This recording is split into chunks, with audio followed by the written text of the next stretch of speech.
बिस्मिल्लाहिर्रहमानिर्रहीम। अस्सलाम वालेकुम dear students chemistry of grade 9 में unit number 4 structure of molecule हमने शुरू किया हुआ था, जिसमें आज हमारा टॉपिक है ionic bond dot and cross model. इसमें आयनिक बॉन्ड में डॉट एंड क्रॉस मॉडल कैसे बनता है वो एक मैं बताऊंगी, प्लस मैं आपको जितनी सेल्फ असेसमेंट और जितनी भी बुक के अंदर एक्सरसाइजेज हैं वो उनका सोल्यूशन भी प्रोवाइड करूंगी। लेकिन उसमें कुछ चीज़ें जो हैं वो बार बार रिपीट हो रही हैं, जैसे कुछ स्ट्रक्चर्स उनके dot and cross models repeat हो रहे हैं, तो वो मैं एक दफ़ा ही वो मैंने बनाए हैं, लेकिन वो क्वेश्चन क्योंकि 2-3 दफ़ा रिपीट हो रहे हैं तो मैं उसमें साथ साथ आपको बताती जाऊंगी कि एक वीडियो के अंदर आपके वो सारे क्वेश्चंस और हर एक की जो एग्जांपल है और उसकी एक्सप्लेनेशन है वो मौजूद है। तो चलें स्टार्ट करते हैं हम अपना टॉपिक।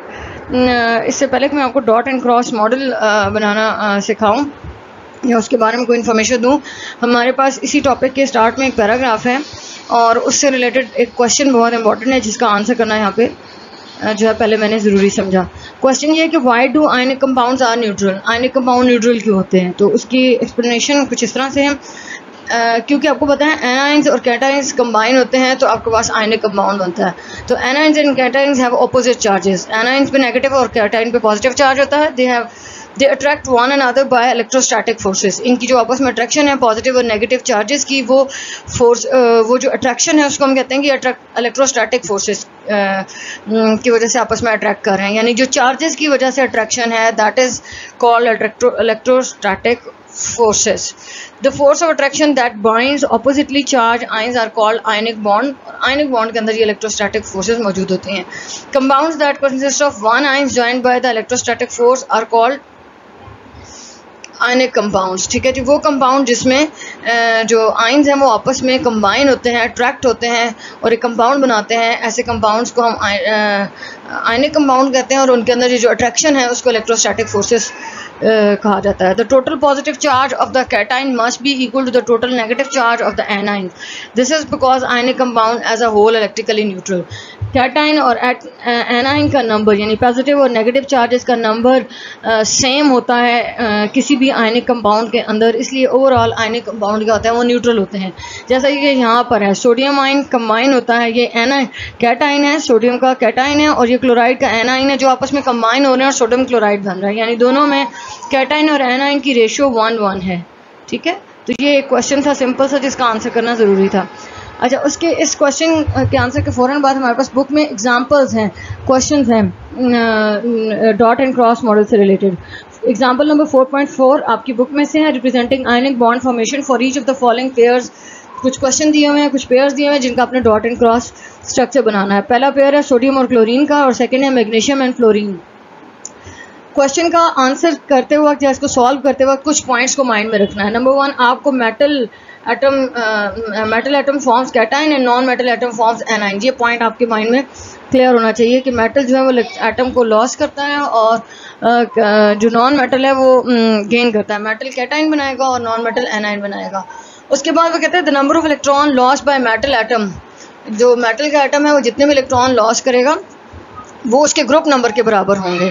इसी तरह वो कहते हैं to write the final form of equation you need to know the simplest ratio of cation to anion that you require. जो भी आपके पास कंपाउंड है उसमें आपको पता होना चाहिए ये कंपाउंड कितने कैटाइन और एनाइन के मिलने से बनता है।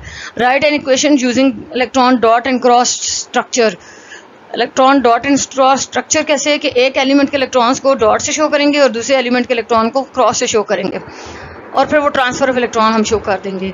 लेकिन उससे पहले एक्सप्लेनेशन जरूरी है। जैसे हमारा पहला पेयर है sodium is metal and chlorine is non metal, यानी सोडियम और क्लोरीन के बीच में आयनिक बॉन्ड बन रहा है, उसका डॉट एंड क्रॉस स्ट्रक्चर बनाना है, तो कौन सी पॉइंट्स हमें माइंड में क्लियर होने चाहिए। Metal atom tends to lose electron and non metal atoms tends to gain electron to acquire the electronic configuration of the nearest noble gas.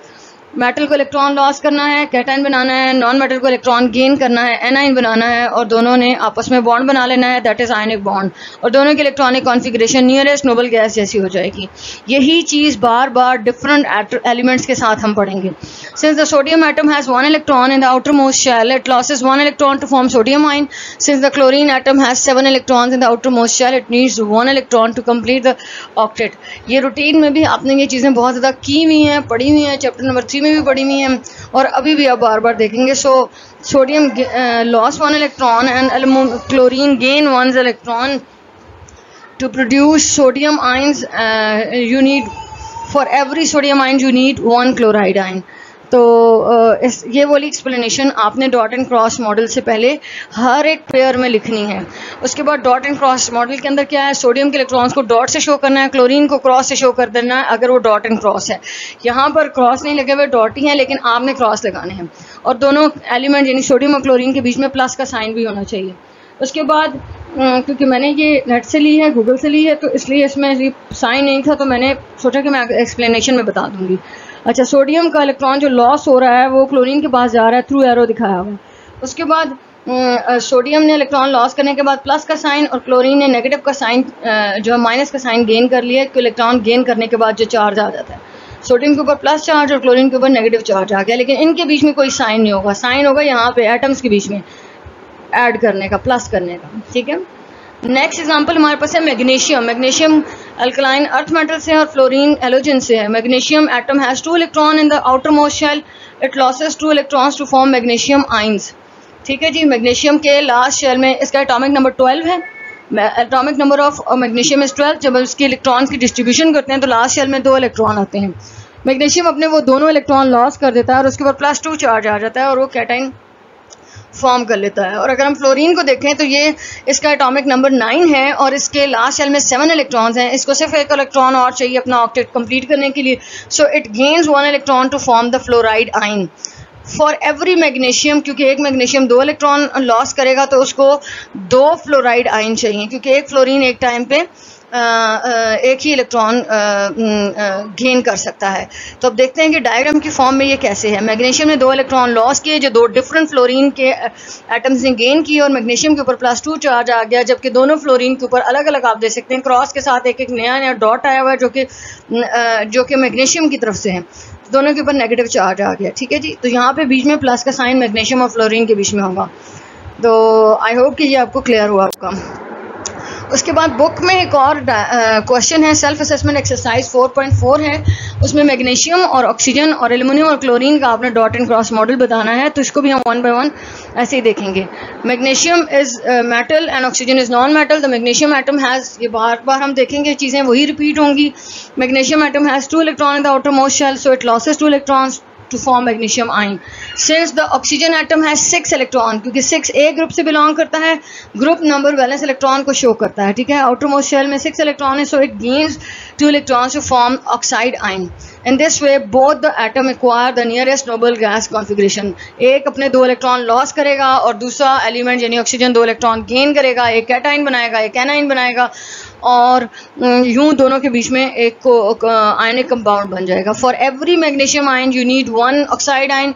The chemical formula of the resulting compound is MgO. Therefore magnesium oxide is an ionic compound. तो इसको dot and cross से कैसे show करेंगे. Magnesium के last shell में 2 electrons हैं जो कि वो लॉस कर रहा है और वो जो एरो से दिखाया जा रहा है कि दोनों इलेक्ट्रॉन ऑक्सीजन के लास्ट शेल में जा रहे हैं.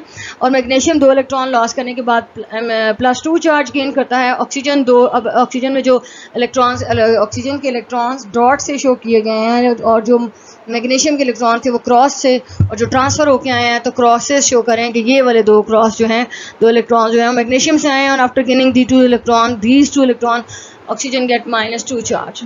ठीक है. This is how we can write dot and cross model for magnesium. Then another example, aluminium. Aluminium is metal and chlorine is non-metal. Aluminium atom has aluminium belongs to 3rd A group, so it has 3 valence electrons. Aluminium atom has 3 electrons in the outermost shell, so it loses 3 electrons to form Al+3 ion. Since chlorine atom has 7 electrons in the outermost shell, so it gains 1 electron to form chloride ion. तो एक aluminium 3 electron loss करेगा.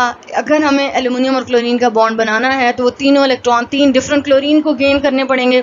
इसी तरह in this way both the atom acquire nearest noble gas configuration. For every aluminium ion you need 3 chloride ions. Next जो diagram है उसमें आपको ज़्यादा क्लियर होगा. Chemical formula of resulting compound is AlCl3. Therefore AlCl3 is an ionic compound. ठीक है जी. अब इसी को हम डायग्राम से शो करते हैं. यहाँ पर देख सकते हैं वैलेंस शेल ऑफ एल्युमिनियम बनाया हुआ है. आपने सारे इलेक्ट्रॉन्स को शो करना है. एल्युमिनियम अपने ये तीनों वैलेंस इलेक्ट्रॉन लॉस कर रहा है जो कि 3 डिफरेंट क्लोरीन एटम्स इसके सामने बने हुए हैं वो गेन करेंगे. ठीक है। और एल्यूमिनियम 3 इलेक्ट्रॉन लॉस करने के बाद +3 चार्ज गेन कर देगा, और जब के तीनों क्लोरीन 1-1 इलेक्ट्रॉन गेन करेंगे तो इनके ऊपर -3 चार्ज आएगा, क्योंकि आपके पास AlCl3 कंपाउंड बनना है, एल्यूमिनियम ट्राइक्लोराइड बनना है। तो यहाँ पर इस डायग्राम में एल्यूमिनियम के साथ 3 क्लोरीन्स को कंबाइन करके लिखा हुआ है, ठीक है जी। यहाँ पर मेंशन भी किया हुआ है, indicate that these are 3 chloride ions, और इनके ऊपर कलेक्टिवली माइनस का चार्ज लगा के तीनों को शो किया हुआ है, ठीक है जी।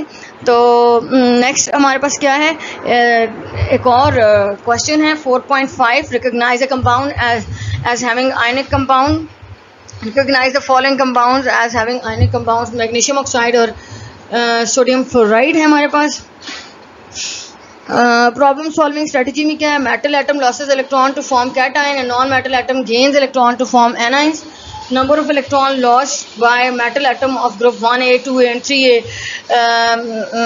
are the valence electrons, जबकि जो हमारे पास नॉन मेटल के इलेक्ट्रॉन्स हैं वो उसमें से जितने भी इलेक्ट्रॉन हैं उनको हम 8 में से माइनस करेंगे तो हमारे पास उतने इलेक्ट्रॉन आ जाएंगे जो कि गेन करने हैं, जितने के उसने ग्रुप एलिमेंट ने जितने इलेक्ट्रॉन गेन करने हैं।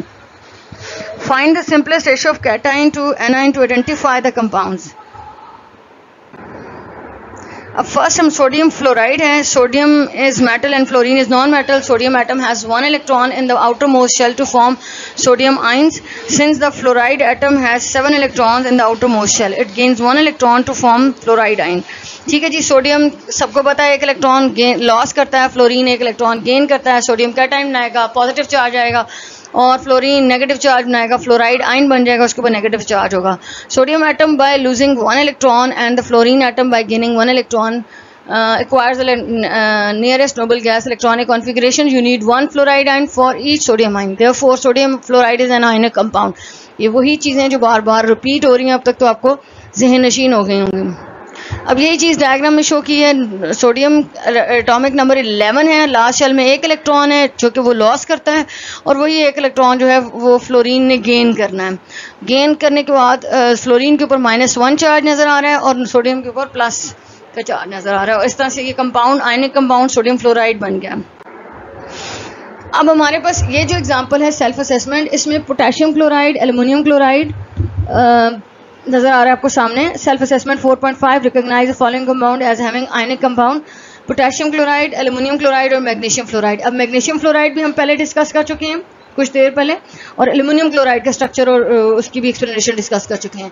नई यानी कि ये आपकी बुक में जो क्वेश्चन डिज़ाइन हुए हैं उनमें कुछ चीज़ें रिपीट हो रही हैं, तो मैंने इस वीडियो के अंदर उनको मर्ज कर दिया और जो चीज़ नहीं है वो बता दी। जैसे इस क्वेश्चन की 2 चीज़ें, 2 कंपाउंड, 2 पेयर्स को पहले डिस्कस कर चुके हैं, इसलिए इस वक्त मैंने सिर्फ पोटेशियम क्लोराइड को यहाँ पे किया है, ठीक है। Potassium is metal and chlorine is non metal. Potassium 1A group से बिलोंग करता है, सोडियम के ग्रुप से बिलोंग करता है। It has ability to loss 1 electron, 19 atomic number है, लास्ट सेल में 1 इलेक्ट्रॉन है पोटेशियम की, वो उस 1 इलेक्ट्रॉन को लॉस कर देगा, +1 चार्ज आ जाएगा और कैटाइन बना लेगा।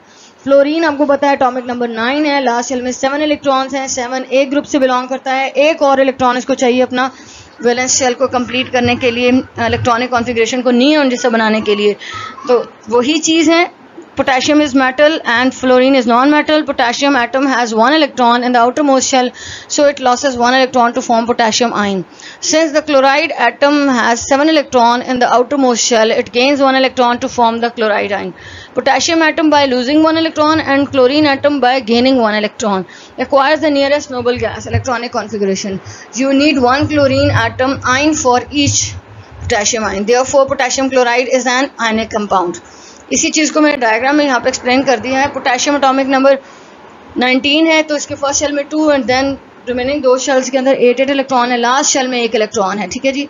ये 1 इलेक्ट्रॉन वो ट्रांसफ़र कर देगा किसको, क्लोरीन को, क्योंकि क्लोरीन के लास्ट शेल में 7 इलेक्ट्रॉन्स हैं।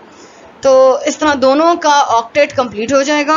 नेक्स्ट शेल में देखिए पोटेशियम ने 1 इलेक्ट्रॉन लॉस करके अब जो लास्ट शेल है उसके अंदर 8 इलेक्ट्रॉन्स हैं, यानी इसका ऑक्टेट पूरा हो गया। क्लोरीन ने 1 इलेक्ट्रॉन गेन किया है, सारे डॉट्स हैं, उसके साथ एक क्रॉस जो उसने गेन किया है वो शो हुआ और -1 चार्ज है। एक पोटेशियम के लिए 1 क्लोरीन एटम होगा तो रेशो 1:1 होगी, इसलिए ओवरऑल पोटेशियम क्लोराइड न्यूट्रल होगा।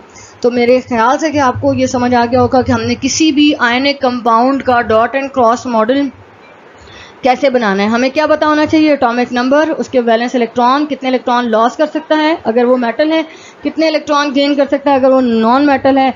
और इसी चीज़ को हमने सर्कुलर डायग्राम बोहर वाली बनाकर उसी से हमने एरो लगा के शो कर देना है कि इलेक्ट्रॉन कहाँ से कहाँ जा रहा है और किसके जो गेन करेगा उसके ऊपर माइनस और जो लॉस करेगा उसके ऊपर प्लस का चार्ज आ जाएगा। अगर कोई चीज़ आपको समझ नहीं आती तो आप कमेंट्स में क्वेश्चन कर सकते हैं, मैं उनको दोबारा से एक्सप्लेन कर दूँगी।